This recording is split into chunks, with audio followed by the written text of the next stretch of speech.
5 years after our divorce, I ran into my ex-husband at the mall. He was there to buy perfume to help with pregnancy-related mood swings. I was explaining the different options to him, but he seemed distracted. His gaze landed heavily on the scar on my gland. "Richard, have you been okay all these years on your own?" I looked up, my eyes sweeping calmly over his face. I gave him a polite smile. "I'm doing great. You don't need to worry about me." But Eric's eyes suddenly turned red. "Richard," he choked out, you don't hate me anymore?" I shook my head and said nothing more. Hate him? When I loved him, I did. But after a brush with death, I let it all go. Eric's eyes stayed fixed on me, as if he wanted to say something else. "Mr. Cole." I prompted him softly, tapping a finger on a bottle of morning dew. "Should I have this one wrapped for your wife?" The word wife seemed to sting him. The dark scent of absinthe, his pheromones, spilled out uncontrollably, bitter and carrying a familiar, oppressive weight. Couldn't help but frown. Eric snapped back to reality, his Adam's apple bobbing. He forced down the emotions churning in his eyes and said in a hoarse voice, "Just wrap up all the ones you just showed me." I nodded and turned to signal the assistant behind the counter to package them. The young beta girl swiftly pulled out a velvet gift box and complimented him as she worked. "Wow, you're so generous, sir. Your wife is a lucky woman." Eric glanced at me instinctively, as if searching for a crack in my composure, sadness, disgust, anything. The kind of reaction you'd expect from an ex-husband. Unfortunately for him, he failed.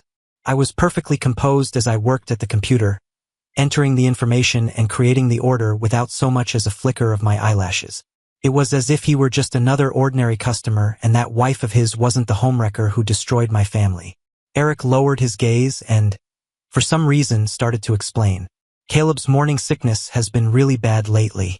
The doctor said we could try a fragrance diffuser, but I wasn't sure which scent would work, so I'm just buying them all to try." Eric didn't know that the baby in Caleb's belly wasn't his, but I had no intention of bursting his bubble. I just nodded and handed him the receipt. "That'll be $38,400. Will you be paying by card, Mr. Cole?" After Eric paid and left, the young assistant leaned in and asked in a low voice, "Richard, isn't that the CEO of Stellar Tech?" I tossed the tester strips from the counter into the trash and nodded. The assistant kept gossiping. He seemed really sad. "Do you two know each other?" "Know each other? We were more than that. I was his ex-husband, the one who went from his childhood sweetheart to someone he couldn't stand to look at. When I first met Eric, he wasn't some big-shot CEO. He was just like me, a couple of sad kids living in a rundown apartment building. But he had it the worst. He grew up without a mother, with only a deadbeat dad who was an alcoholic and beat him. The constant abuse and malnutrition caused problems with Eric's presentation. Even though he presented as an alpha, he developed a severe pheromone imbalance. He became sensitive and irritable, like a volcano ready to erupt at any moment. Everyone avoided him. They laughed at him, called him useless, worse than even the lowest beta. But I didn't see him that way. To me, Eric was like a star covered in dust. He was meant to shine brightly, not just fade away. Again and again, I'd bring over lunches I'd made, climb through his window, and put medicine on his wounds while he huddled in a corner. Later, I learned how to be a perfumer. Other people might create fragrances to make something beautiful. But for me, in the beginning, I had only one goal, to save him. For countless days and nights, I would rest my head on the nape of Eric's neck, inhaling his scent over and over, trying to find a pattern in the chaos, something that could be soothed and guided. I tried thousands of times, starting over whenever I failed. The chaotic pheromones would make me throw up, but I never gave up. The failed attempts piled up, and the light in Eric's eyes began to dim. "Richard, just forget it," he told me, his voice full of self-loathing. "I'm just a monster beyond saving." That was the first time I ever got angry with him. "Eric Cole, anyone else can give up, but not you. You are not a monster. You never were. In my eyes, you've always been someone incredible. Promise me you'll never give up on yourself, okay?" And then I saw Eric, the boy who never cried when his father beat him or when everyone else shunned him, cry for the first time in front of me. After the experiment succeeded, Eric held me tight, his voice choked but firm. "Richard, thank you for giving me a second life. I'll protect you and be good to you for the rest of my life. Back then, his eyes were warm, and his promises were real. Even though we were flat broke, he'd work multiple jobs, saving every penny he earned just to buy me a decent suit for an interview. The most dangerous time, we were held up at knife point in an alley. Eric didn't hesitate to shield me with his body, and he got a deep cut across his stomach. Blood was pouring out, but he just smiled and tried to comfort me. Richard, don't worry. I'm tough, it's nothing. When he was getting stitches, he was drenched in a cold sweat from the pain, but all he could say was, Richard, I'm so glad you're okay. Back then, we were poor, struggling, and our future was a total blur. But we had each other. We had the conviction that we would do anything for one another. That's why even when we were living in a basement apartment and eating instant noodles, we never felt like life was hard. After Eric's first startup failed, he was drowning in debt and sat by the river, completely defeated. I didn't blame him. I just sat down next to him and rested my head on his shoulder. Eric, it's okay. We're still young. We can fail and start over. Even if we have nothing, it doesn't matter. You still have me. I'll always be by your side. Eric held me and sobbed. He said he would succeed even if it was just for me. He said that when he got rich, he'd install heated floors for me, buy me the biggest house, and give me the best of everything in the world. I believed he could do it, and he really did. After he made it big, the center of his life was still me. He told me countless times, Richard, you are my star.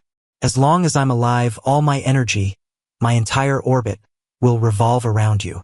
Young promises sound so goddamn beautiful, don't they? So beautiful they made me forget that stars burn out, and orbits can shift. My phone buzzed twice, pulling me from my thoughts. Richard, don't forget your medicine. It's snowing outside. Wait for me, I'll come pick you up. I smiled without thinking and replied, okay, drive safe. As I put my phone away, the assistant was still gossiping. His husband is also a perfumer, just like you. The other sales associate leaned in, curious. He must be really good then, right? Has he created anything famous?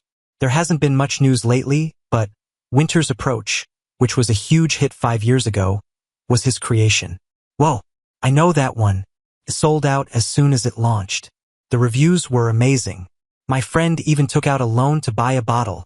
It's a shame he never released anything after that. He probably settled down to focus on his family. Listened quietly, saying nothing. The perfume wasn't actually called Winter's Approach. Its real name was The Thaw.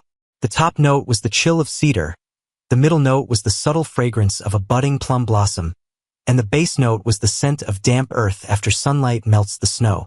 I created it specifically for Eric during the hardest time of his startup. Eric used to say it was the scent of hope, that the ice and snow would eventually melt, and spring would always come.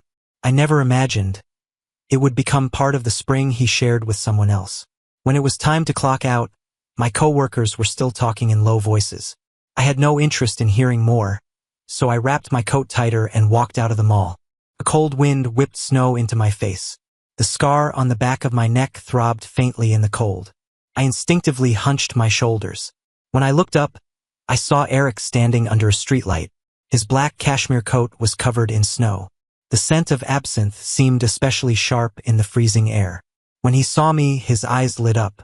He opened an umbrella and hurried over. Richard, let me take you home. No thanks. I stepped back to a safe distance.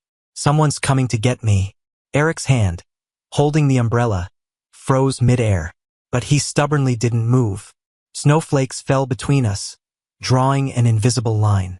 I don't know what he was thinking, but Eric suddenly let out a low laugh. Remember that time we were selling stuff on the street, and the city officers chased us off? It was snowing just like this. I grabbed your hand and we just ran. You suddenly said, Eric, doesn't this feel like we're eloping? Eric seemed completely lost in the memory. The gloom in his eyes was replaced by tenderness, and his voice softened as if he were afraid of disturbing the dream of that snowy night. By the time we made it under the overpass, you'd lost your scarf. The tip of your nose was bright red from the cold, but you were laughing so happily, your eyes sparkling. Eric's gaze fell on my face, full of lingering affection. He seemed to be searching for any trace of nostalgia for the past. But once again, he failed. He lowered his lashes and pressed on, refusing to give up. And do you remember? Every snowy night, I'd get into bed first to warm it up for you. You always loved to shove your cold feet into my arms, insisting that, Mr. Cole. I cut in calmly, what's the point of bringing all this up now? Eric's smile froze on his face. He opened his mouth as if to say something more, but in the end, he just tightened his grip on the umbrella handle and whispered, I'm sorry, Richard. I'm so sorry. I know I shouldn't be saying this, but seeing you today, I realized I can't forget you. I just can't. In the distance, a car approached, its bright headlights washing over us. I took half a step back, looked at his reddened eyes, and smiled faintly. Eric, I can't forget either. He looked up, his eyes filled with surprise. But then he heard me continue word by word, that it was snowing just like this on the day I caught you cheating. Eric's affair was with my apprentice, an omega who smelled of gardenias. He was an orphan, and just like Eric, he suffered from a pheromone imbalance. The first time I saw him, he was huddled behind some discarded cardboard boxes, filthy and delirious with fever, giving off a sickly sweet, rotting scent. Eric stared at him, a desolate look on his face. I figured he was probably thinking of his own youth. If I hadn't stepped in to help him back then, he might have ended up just like that. So Eric offered him a hand, as if to save the boy he once was. He paid to send Caleb to the hospital to get treatment. When the doctors couldn't fix his gland, Eric came to me for help. Seeing Caleb trembling and afraid, my heart softened once again. The day he was cured, Caleb knelt before me, shaking with sobs. Richard, sir, you gave me this life. I'll spend the rest of it doing anything you ask to repay you. He had nowhere to go, so he stayed on as an apprentice in my perfumery. He didn't have much of a natural talent for it, but he was a hard worker and always tried his best. After my gland was accidentally destroyed, I had planned to leave the perfumery to him. Who would have thought he climbed into Eric's bed first? By then, Eric and I were already having a lot of problems. Long-term gland treatments and the side effects of the medication made me lose weight rapidly. Became sensitive to light and my nerves were shot. I guess deep love can't withstand the grind of a long illness. Eric had long since stopped looking at me with that initial tenderness and concern. He got busier and busier, coming home later and later, and always carrying the cloyingly sweet scent of unfamiliar pheromones. When I confronted him, he'd yank at his tie irritably. It's just business dinners. Can you stop being so sensitive? I'm already exhausted. He started complaining about how much pressure he was under. When the pain from my gland kept me up all night, he'd snap impatiently, Can't you just suck it up? I have an early meeting tomorrow. So he suggested we sleep in separate rooms. It used to be that he couldn't fall asleep at night without holding me. Now it was like I had become a burden to him. The stark contrast was more than I could handle. I wanted to talk things through, but every time I saw that impatient look on his face, I couldn't stop myself from breaking down. Our conversations devolved into hysterics. One snowy day, after a fight, he stormed out and slammed the door. I sat on the floor crying for a long time, then started to wonder if I was being too emotional, if I had driven him away. I ordered his favorite flowers and went with a gift to apologize to the basement apartment where we used to live. Whenever Eric was upset, he'd go there to be alone. Sure enough, he was there this time, too. The door was slightly ajar. I took a couple of steps forward, but then I heard the sticky, intimate sounds of panting from inside. In the cramped space, the scents of absinthe and gardenia were tangled together in a frenzy. I saw Caleb pinned beneath Eric on the same bed where we used to hold each other as we slept. His face was flushed, the whites of his eyes rolling back uncontrollably as broken whimpers escaped his lips. In that instant, my world shattered.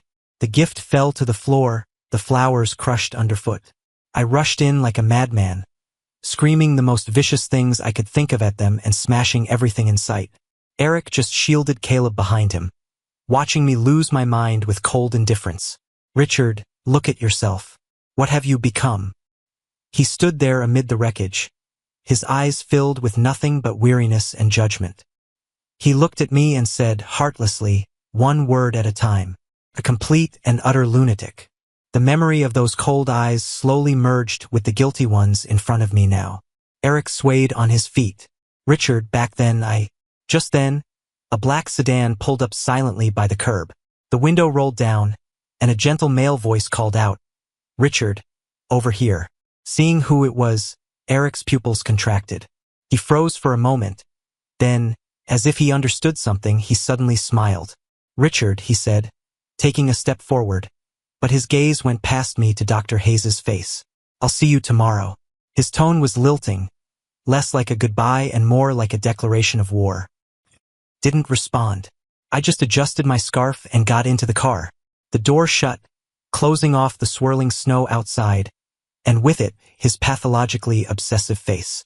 In the rearview mirror, the figure holding the black umbrella stood stubbornly in place, growing smaller and smaller until he disappeared completely into the curtain of snow.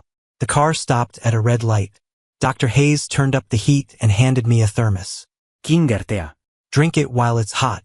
I held the warm cup and thanked him softly. "You look pale." Dr. Hayes gave me a deep look and asked gently, "Is it the old injury acting up? Or is someone bothering you?" I shook my head as a wave of exhaustion washed over me. I pinched the bridge of my nose with one hand. "It's nothing. It's all in the past. But your ex-husband doesn't seem ready to give up." Dr. Hayes paused, his voice still steady. "Do you need me to help you?" "No."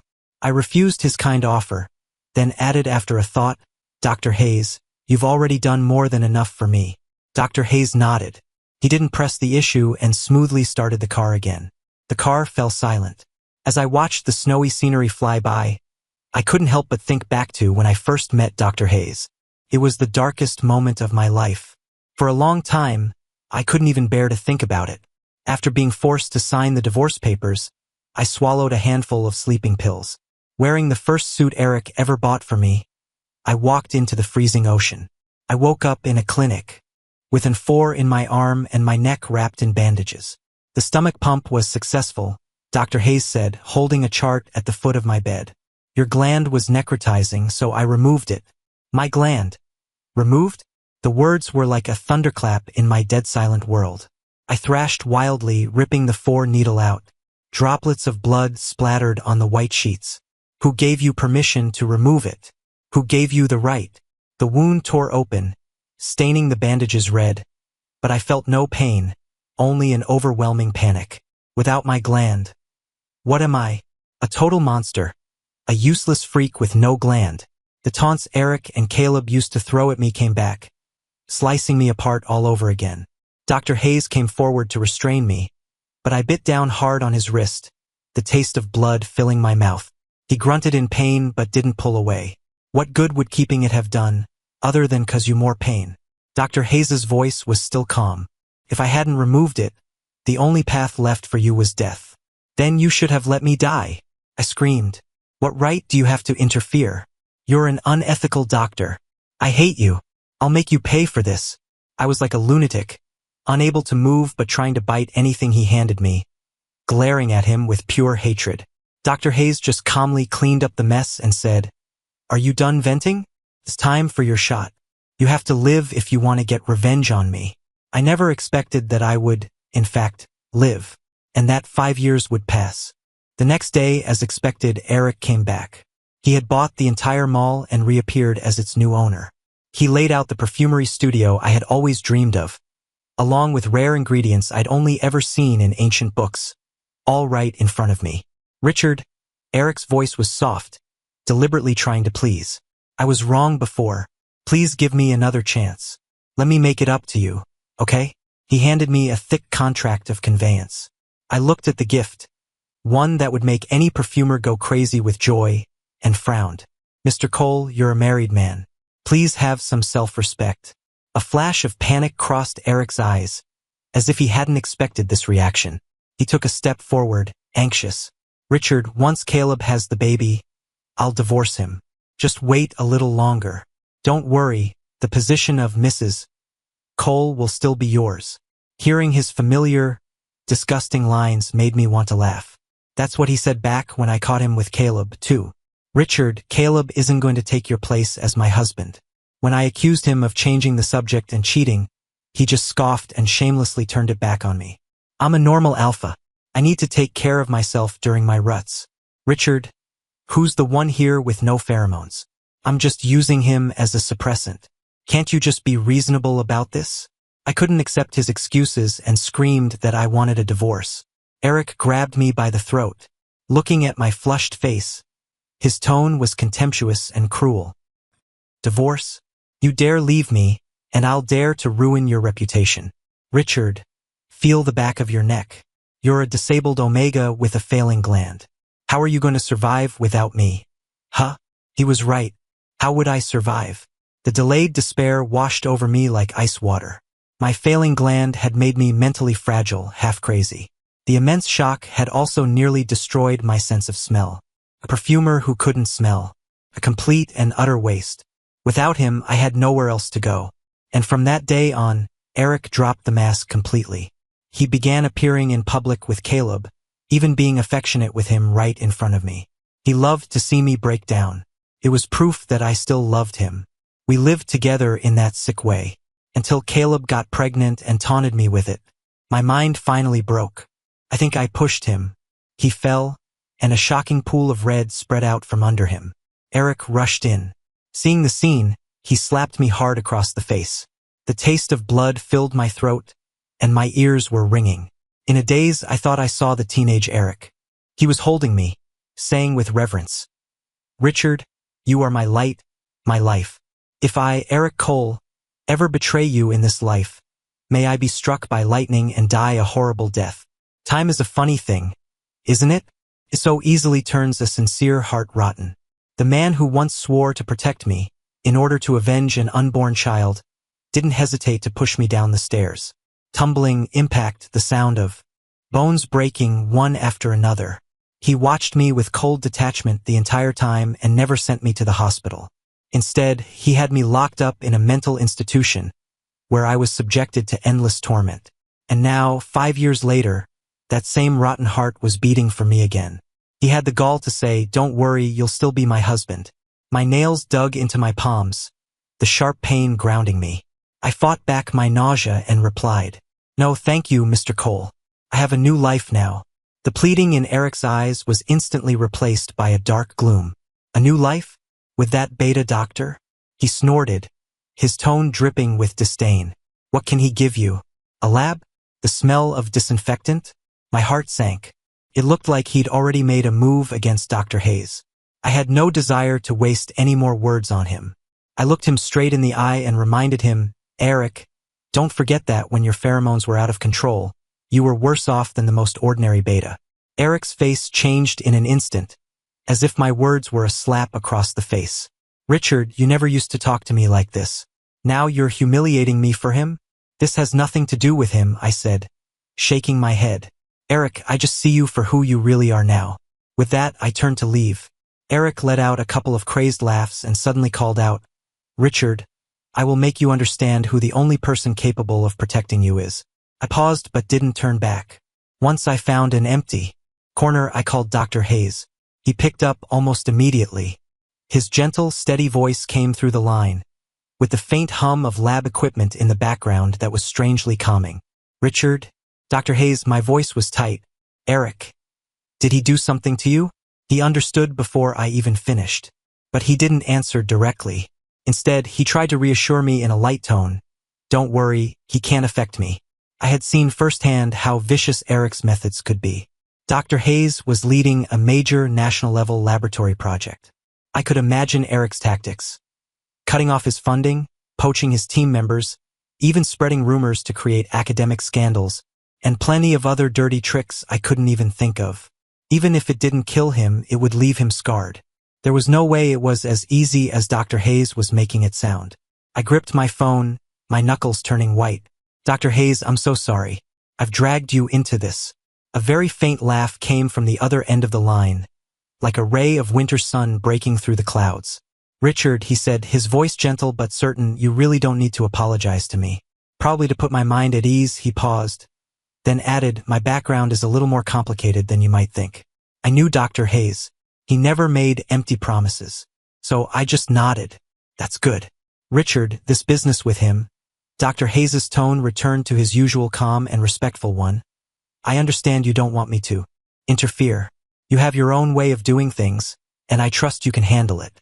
He paused for a moment, his voice softening even more. Go do what you need to do. You don't have to worry about me. But remember, anytime you need me, I'm here. 1,000 words caught in my throat, but they all boiled down to 2. Thank you. You're welcome, Dr. Hayes said, his voice smiling.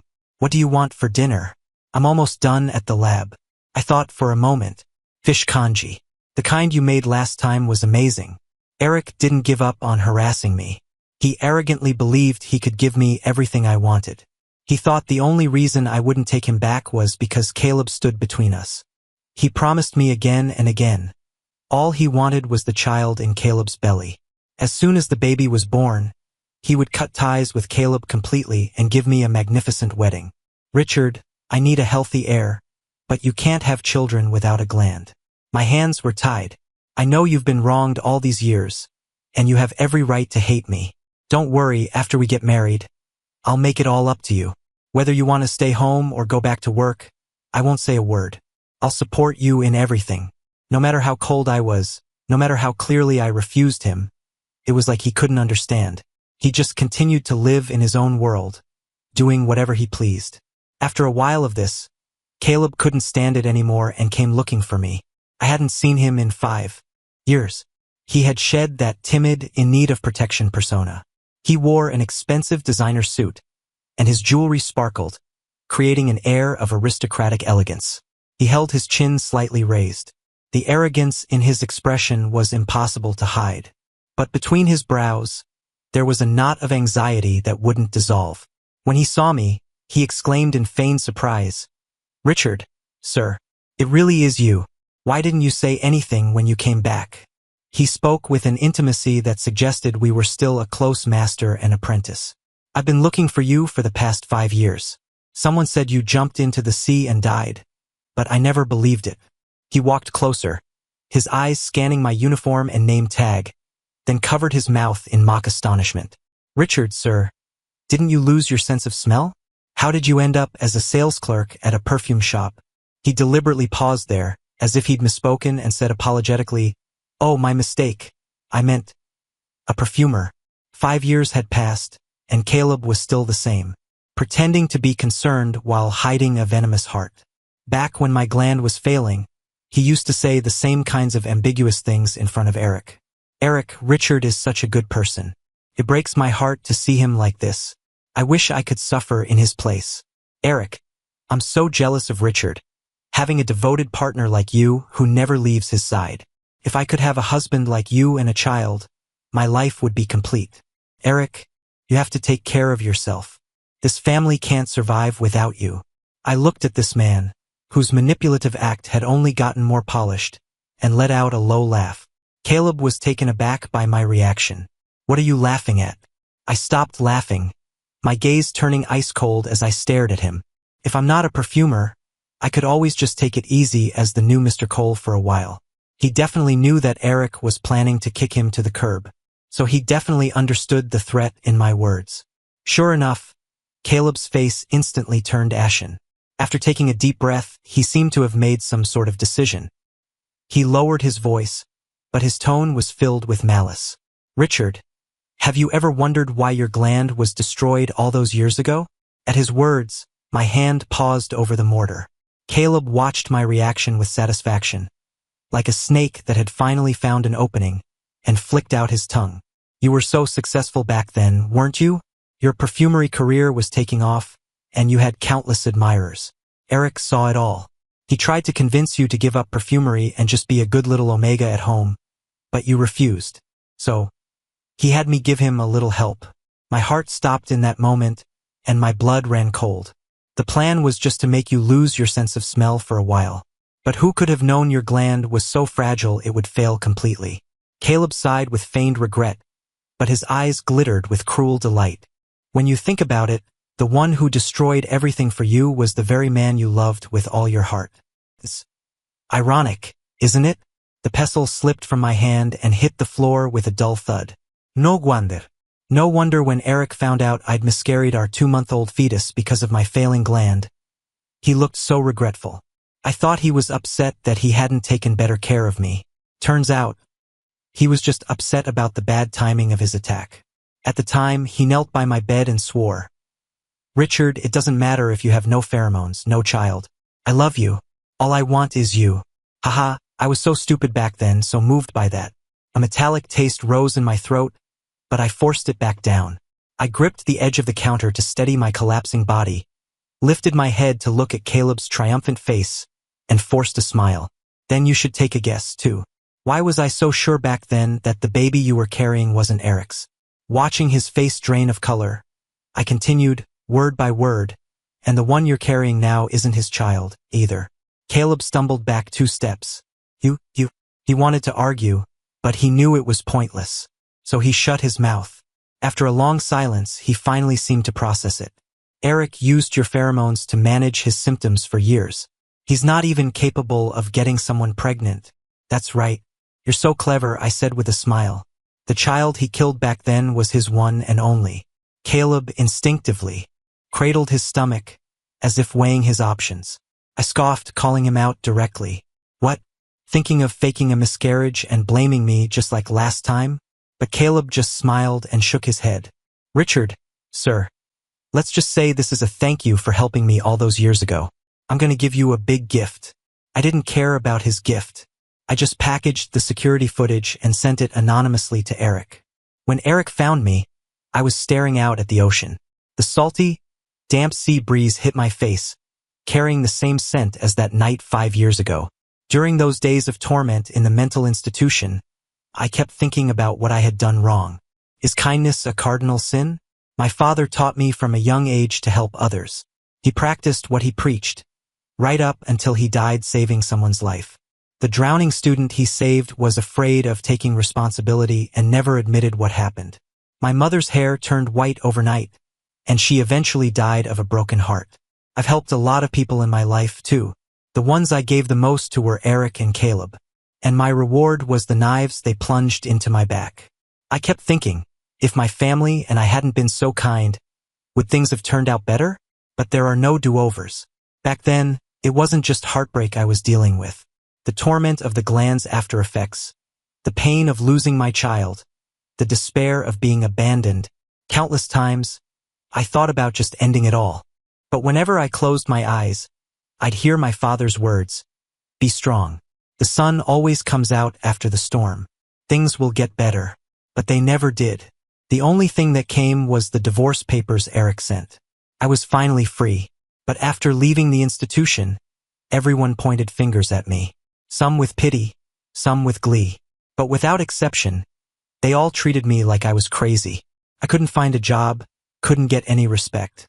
I gritted my teeth and lived in humiliation. Every single day in agony. The day Eric and Caleb got married, I swallowed a handful of sleeping pills and walked into the ocean, my heart filled with endless bitterness. If I could do it all over again, I wouldn't save them. I wouldn't have anything to do with them ever again. But I didn't get a do-over. Dr. Hayes saved me. He removed my gland, which should have been removed long ago. But I had no motivation to live, so I found an excuse to hate him and fought him every day. He didn't care. Instead, he showed me through his actions. I was never a failed omega. I was first and foremost a living person. I was myself. Perfumery was my talent, but it wasn't the entirety of my worth. Even if I could never again create another fragrance, my very existence was worthy of love and respect. Later I learned that he never forgot about removing my gland, and he had been researching artificial ones ever since. The treatment was painful, but it was a choice I made after careful consideration. I wanted my sense of smell back. I loved making perfumes. When my nerves were being reconstructed, the pain was so intense I nearly passed out. But I bit my lip and didn't make a sound. Dr. Hayes told me that it was okay to scream, okay to cry. That even if I broke down, it wasn't my fault. It was a normal stress response to extreme pain. In that moment, I suddenly started to cry. So it was okay to cry and break down. It wouldn't make people hate me. In the first half of my life, my father only taught me to be kind to others. In those 5 years, Dr. Hayes taught me to be kind to myself. I thought again of Eric and Caleb. If fate wasn't going to punish them, then I would. Eric stood before me crying crocodile tears. Richard, it wasn't like that. I never meant to hurt you. It was Caleb who got the dosage wrong. I shook my head, my voice cold. Caleb said my gland was too fragile. Do you know why? After a colleague of mine died from overwork, I worried I might suddenly die too. So I drained my own pheromones to make you a lifetime supply of stabilizers, thinking that even if I died, you wouldn't have to suffer from your imbalance anymore. But while I was pouring my heart and soul out for you, what were you doing? You were plotting how to destroy me. I bet you didn't know. Did you? My pheromones were the most important ingredient in your stabilizers. The color drained from Eric's face, leaving it a sickly gray. No, Richard, that's not it. Let me explain. He reached for my hand in a panic. I just wanted you to come back home. I never wanted to destroy you. I just love you too much. I was afraid of losing you. Love? I repeated the word softly and couldn't help but laugh. Then your love is truly disgusting. Richard, I regretted it later. I really did. Eric explained desperately. I know I was wrong. Please just give me one more chance. Watching his tear-streaked face, I found the whole thing ridiculous. I turned to leave, but he suddenly dropped to his knees and grabbed my leg. Richard, I can make it up to you. I'll do anything you want. Shares? Assets? I can give you anything.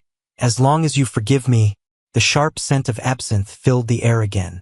I took a step back and asked, really? Anything? Eric's eyes lit up. Of course. Then what if I asked you to turn yourself in and go to jail? Eric froze, then forced a laugh after a moment. Don't joke, Richard. You couldn't do it. I know you. You never could bear to see me suffer. That was before. Now, the sight of you just makes me sick. Covered my nose and mouth, frowning. Also, I forgot to tell you, your pheromones, they really stink. With that, I turned and walked toward Dr. Hayes, who was waiting quietly a short distance away. Behind me, Eric let out a pained, guttural howl. Pheromones erupted from him in an uncontrolled tide, carrying a wave of destructive despair, before being swiftly scattered by the sea breeze. I didn't look back, not even for a second. The immense shock caused Eric's pheromone imbalance to relapse violently. And as for Caleb's so-called big gift, he had smashed all the stabilizers I had ever left for him. It didn't really matter whether he smashed them or not. For days, Eric had been clinging to me, trying to scent my new pheromones. They were odorless and scentless, but they counteracted my old ones. After enough exposure, the old stabilizers had lost their effect anyway. I heard the scene was a complete disaster. Eric beat Caleb half to death. He would spend the rest of his life in a wheelchair, drooling, dependent on others to survive. Eric's body, completely wrecked by the pheromone collapse, gave out. His business rivals all moved in for the kill, carving up the empire he had built, and his company's stock plummeted. At the same time, someone anonymously posted a long essay online, detailing step-by-step how Eric had schemed to destroy his former husband, complete with concrete evidence. His carefully crafted public image as a successful entrepreneur and devoted husband completely shattered overnight, and he was condemned across the internet. Shortly after, the IRS launched an investigation, uncovering years of massive tax evasion and other financial crimes. An old cold case was also reopened. The fall that killed his alcoholic father years ago was not an accident after all. Sentenced on multiple counts, Eric was given 20 years. His pheromone imbalance was incurable. He would spend the rest of his life in a prison cell, suffering from both physical and psychological torment. At first, I would click on the news articles about it, but after a while, I gradually stopped paying attention. I entered the latest international perfumery competition and spent my days running between the lab and the library. So busy I barely had time to breathe. The sun was shining brightly outside, and all the events of the past were finally drowned out by the sound of my own footsteps as I hurried toward my new life. My future was ahead of me. Epilogue. Eric had a very long dream. In the dream, he and Richard never divorced. Richard's gland never failed. Every day, he was surrounded by pheromones that felt like a sun-drenched blanket, warm and comforting. They had a 3-year-old daughter. She wore her hair in cute little pigtails, and the moment she saw him, she would come running on her stubby legs. "Daddy's home," she'd shout, throwing herself into his arms. The little girl would look up, her eyes just like Richard's, bright and sparkling, filled with adoration and trust. "Daddy, the craft you helped me with won first place. The teacher gave me 3 gold stars. I love you, Daddy. You're the best. He would scoop her up and lift her high over his head, listening to her laughter, as crisp as a bell, so full of happiness it felt like it would overflow. Hearing the noise, Richard would peek out from his studio, smiling and chiding, "Be careful, don't drop her." He'd walk over and wrap his arms around Richard from behind, resting his chin gently on the top of his head. "What new scent are you working on? Let me be the first to smell it." Richard would smile and hold a tester strip to his nose. Their daughter would come bouncing over, demanding to smell it too. She couldn't make out the notes, but she'd just murmur, "Mommy, this smells like home." Richard would gently boop her little nose. "That's right, my brilliant baby. This one is called home." After dinner, he'd build blocks with his daughter while Richard hummed a tune and washed fruit in the kitchen. A light-hearted cartoon played on the TV. When his daughter got tired of playing, she'd climb onto his back and tell him stories about preschool. Her voice would trail off, and then she'd be asleep. In that moment, he felt so peaceful, so content, as if he had the whole world in his hands. Drip, drip. The sound of dripping water pulled him back to reality. A tearing pain shot through his gland. Eric's eyes flew open, a cold sweat soaking his thin prison uniform. There were no sun-drenched pheromones, no after-dinner games, and no soft call of daddy. The room was filled only with the desperate, bitter scent of absinthe and his own unending pain. In the corner of the cell, the old television was playing the news. The picture flickered, but he could still see it clearly. Richard had won first place in the international perfumery competition. He stood on the winner's podium, smiling with confidence and grace. He had finally become his own star. That was good. Even though he knew Richard couldn't hear him, he still whispered to the empty room, "Congratulations."